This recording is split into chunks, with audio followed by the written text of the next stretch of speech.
Hello, my name is Ron Vroman.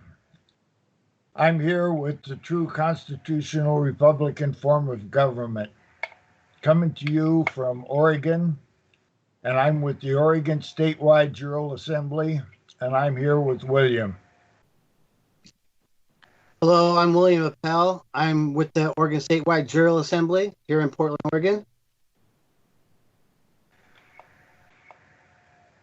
Today, I'd like to tell you about our show we've got coming up on Portland Cable Access TV on Mondays at 7:30 on Channel 23 for Portland, on Thursdays at 6:30 p.m. Channel 22 on Portland, and Fridays at 9 p.m. on Channel 11, the Tri-County Portland area.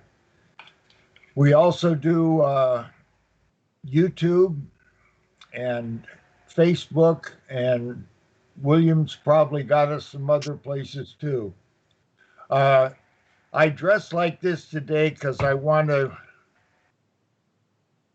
Does that show right?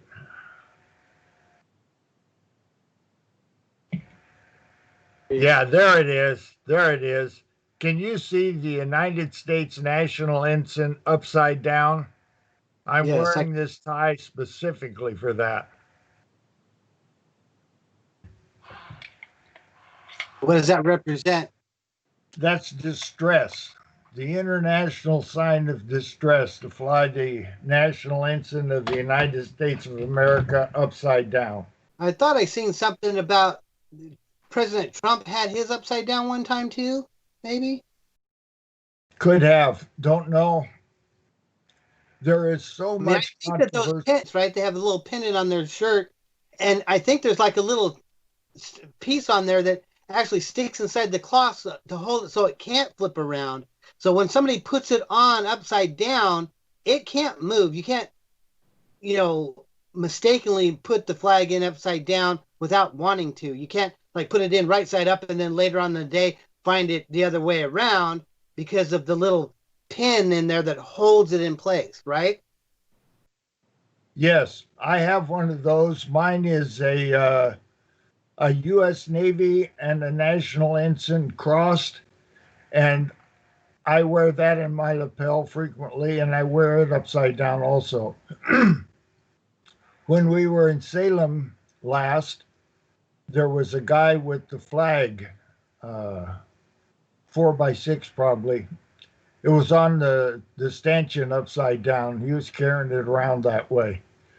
Um, I got a couple of things I'd like to say. Our job is to provide an opportunity for Oregonians to join us in forming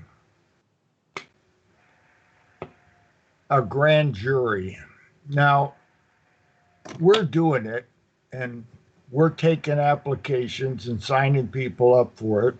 And we're doing this frequently wherever we go. And we need 45 people in the jury pool to provide a grand jury. Now, there is some confusion and some talk. They say, oh, a common law grand jury. And no, it's not a common law grand jury. This is a grand jury. There's several law forms. There's natural law, there's God's law, there's common law, there's equity, there's admiralty, there's international law, there's positive law. There are all kinds of law forms and all kinds of jurisdictions. And what we have is a grand jury by Oregonians, and we're not limited to law form in our grand jury. Our grand jury can handle any law form coming down the road. We are the people of Oregon. We are Article 1, Section 1. All power resides in us. And we're just doing it because there's no room for every Oregonian to stand in the same space that we are to do it. There's no room for every Oregonian to be in the jury pool. So we've elected to go with 45. 45 Oregonians, men and women, ready to do the job in their own name, non US citizens, embarking on the truth. And that's what we're going for. With 45 people, we can have 25 approximately in the grand jury and still have room for an Amendment 7 trial jury. That's where common law comes. Common law comes in Amendment 7. But the true bill may not be for common law, but that's where the trial jury is. The trial jury will be in common law, just exactly like the Constitution says.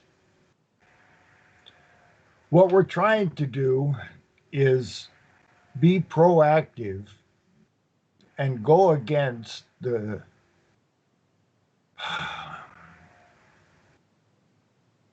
it's really hard to try and get all this together and shake out right. But what we're trying to do is to bring forth a real constitutional Republican form of government and get rid of the corporate governance that we have in Salem, and it's been there since 1910. It's been in the United States since 1861.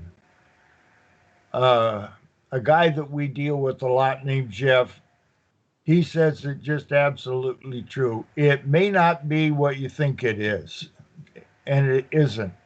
I don't know where all the lies are. I know where a lot of them are, and we're trying to deal with those. And right now, we're in a life and death struggle between good and evil. Charlie and I were talking about that the other day. That's exactly where we're at. It's not right or left or conservative or Republican or Democrat or liberal. That's not where we're at. It's a We're form of self-governance is what we're looking for, right? We're looking absolutely. for self-governance, Say right? again? Self-governance is what we're looking for. Yes. Government is not incorporated, and people have tried to slough their responsibility off on those that we elect to do a job. And those that we elect to do the job after they've done the job for a while, they feel empowered. And then they forget that they're working for us and they start working for themselves. You can see it all over. Uh, they quit being a constitutional Republican form of government and they start being a corporate entity working for themselves. Every single one of our sheriffs is that way, William. Every one of them. We That's what we I've seen. try. Say again. That's what I have seen. You have Yes. addressed all of them, and they all have acquiesced to this, right? Yeah. This last week, I contacted the chief executive officer of the Oregon Sheriff's Association, and I told him what we were doing and that we were going to need their help, and started to work for liaison between us and the sheriffs. Start with the association, and hopefully that they'll help us and they'll see that this has to be done. We have to return to real government. Kate Brown has got to go. That whole oligarchy in Salem has got to leave. It's uh, it's just evil, and those that stay with it have to go with it or change and self correct. You look like you Yeah. wanted to say You know, something. so Ron, what I'm seeing is that we've been taught that there is the Constitution of the United States, there's the Constitution of Oregon, and that is the basis for the Oregon revised statutes and the rules that are made to govern the different divisions of Oregon, right? And when we look at the activities of the governor, the secretary of state, the treasurer, the legislatures, the DMV or the ODOT, and we start to watch these activities, and we're looking at the constitutions and the revised statutes and the rules, it actually appears that they must be following orders that are outside of these black and white documents. It's there because when we confront them with these documents, they don't acknowledge them. Correct? I mean, in courts, all this stuff, right? Yeah, well, they've been operating in color of law for so long and without challenge that they just think they can keep doing it. And every single attorney in the Oregon State Bar and every single judge from the Supreme Court of Oregon all the way down, and then throw in those that are in the federal district court in, I think there's 4 of them in Oregon. The one that I go to is downtown Portland. They're all acting in color of law. There's no law in any of it. And all the attorneys play pretend that what they're in is law, and they know it's color of law, and they're all in the same fraud together. And they refuse to admit it. And we've proven it to them, and we're going to force them to correct themselves. Yeah. So, and their activities are not, I mean, they'll use the color of law against us in court, but their activities and what they can get away with apparently aren't on the same books that we're reading. It's either they have another book that behind the scenes that they're going by that they won't let us see, or they're rogue, almost like a pirating scenario.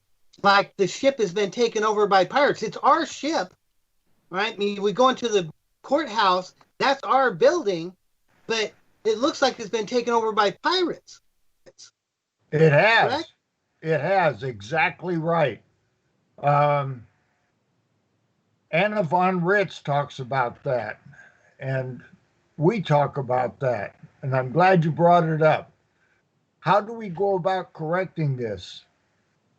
We take a look at what's going on, and all over the state, there's people that are angry and upset. They've almost done away with small business. It's catastrophic what's happening, and people don't want to stand up for it. And the people are walking around like zombies with their mask on. Yes, absolutely insane. Jason, the executive of the Oregon's Sheriff's Association, he said they went to their council to check whether or not the executive orders that Kate Brown is putting out are legal for them to deal with.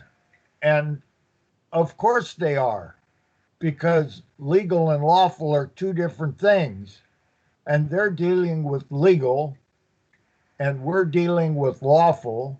They're dealing with U.S. citizens and corporate entities, and we're dealing with government and Oregonians, flesh and blood people. We're not dealing with the all-cap, make-believe, play pretend corporate entity capitalized in your name that is not you, but is a representation of you that they use in their legal system. And we're dealing with lawful. There's an entirely different jurisdiction there. So he's from what I understand, though, is that in their pirated courtrooms, they cannot deal with flesh and blood humans in there. They have to deal with corporations. So they've made a corporation that they try to fit us into, correct? Yes, And then they can deal with us. yes.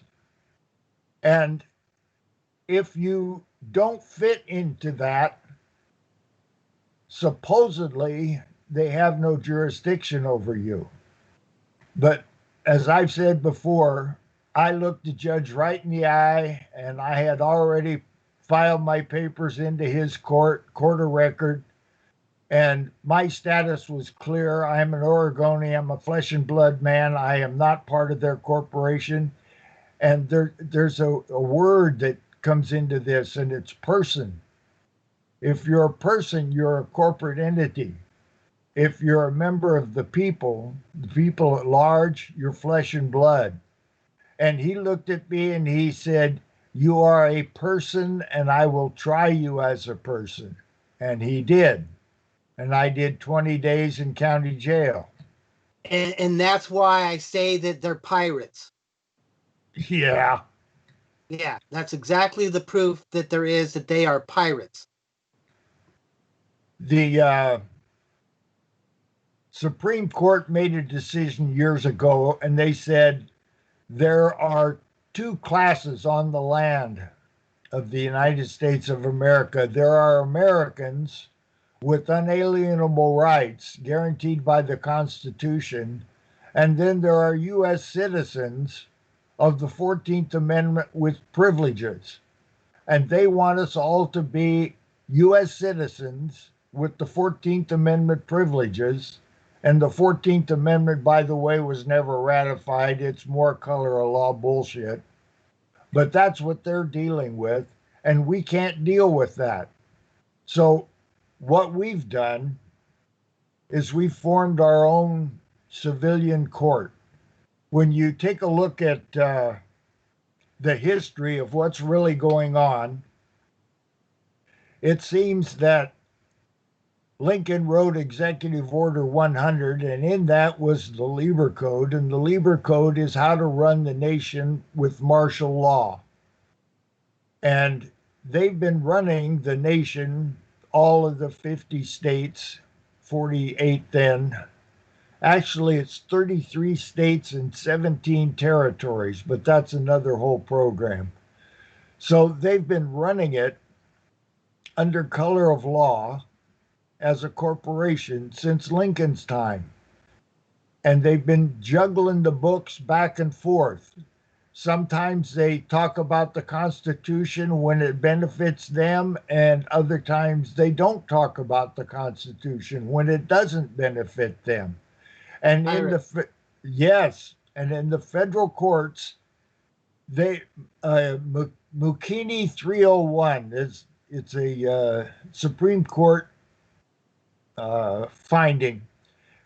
They changed the names of the courts. There are federal district courts of the United States, and there are United States federal district courts, two different places, not the same thing at all.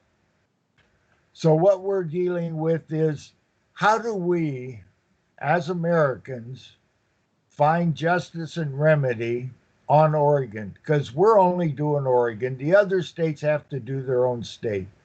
We figured out a template for them. And if they contact us, they can get that template. We'll show them how to do it.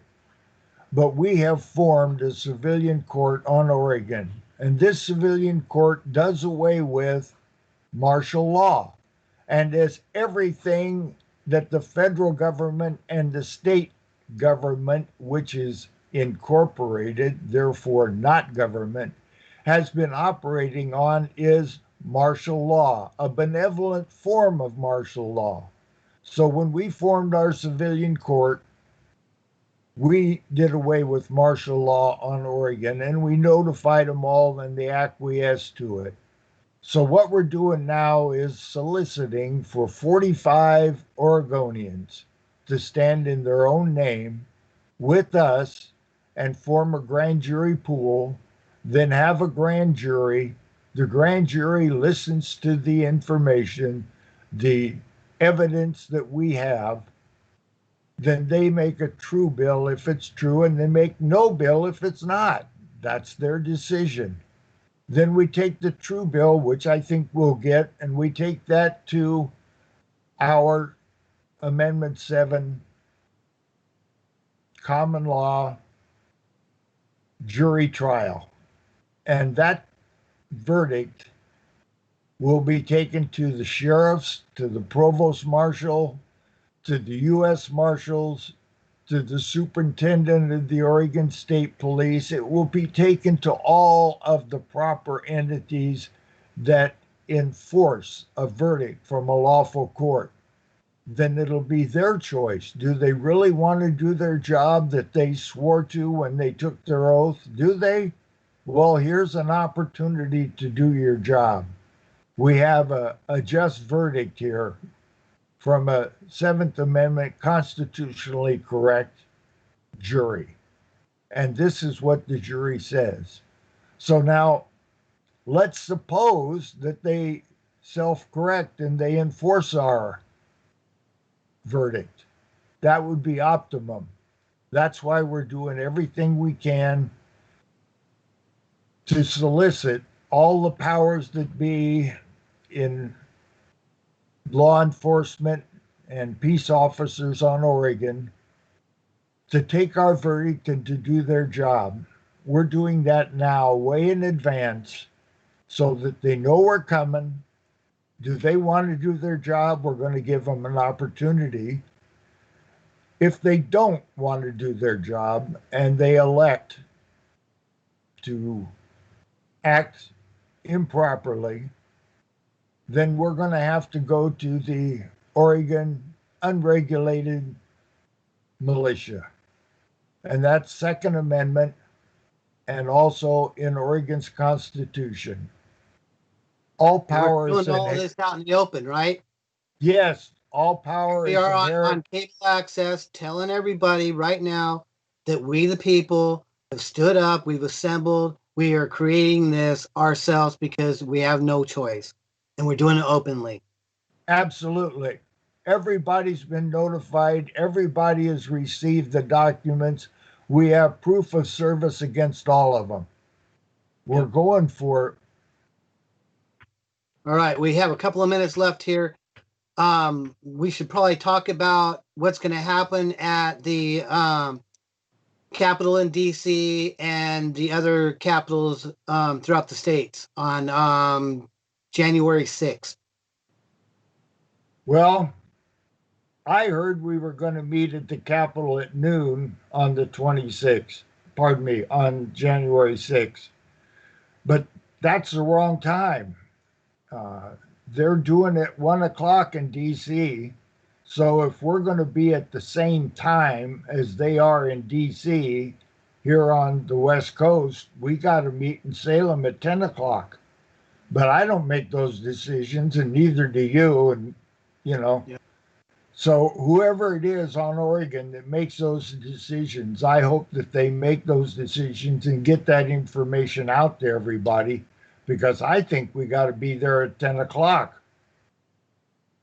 All right, I'll try to put a message at the bottom of this screen here for the date that we find as we get closer to the airing of this show here. Okay. All right, so anything you want to say in closing? Yeah, God bless America.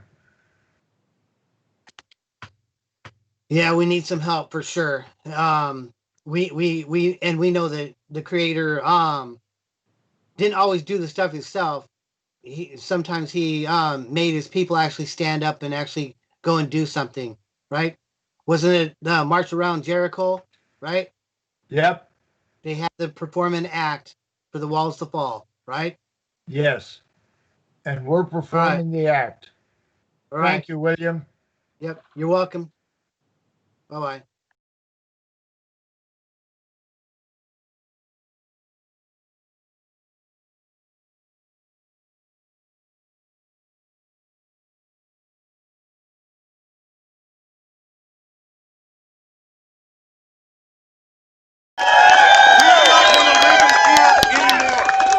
Especially since our country was founded on God, and we all love to say, in God we trust.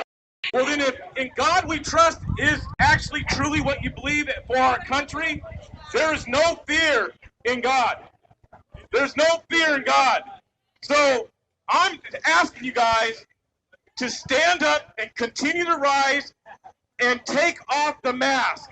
I've been traveling across the country for months and months on airplanes, sometimes that are completely full, sometimes that are half empty.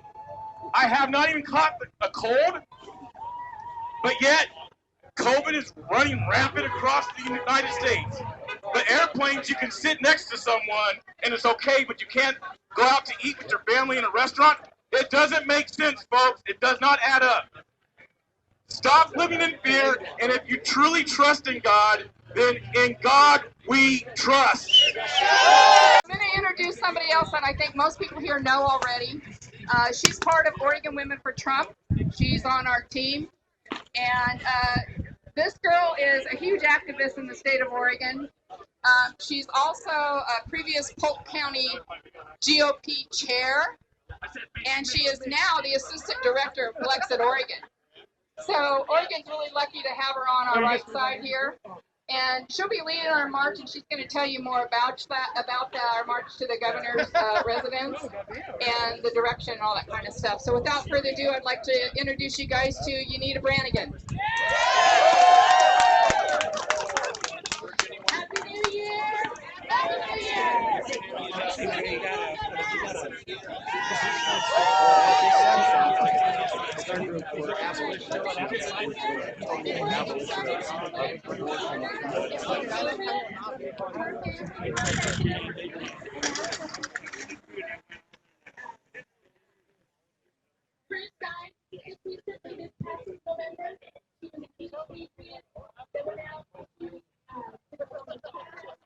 Things like that was a huge supporter, was a huge freedom loving. But I want to show you the flag that will be flown in her honor as we march up to the Hogan Hall.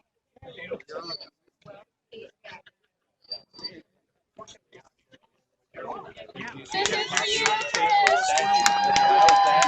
Have I seen it? Yeah, I've read about all that stuff. So a few words before we get started, and I give you the directions after all our speakers we move on. It's time to open up our state. It's time to open up our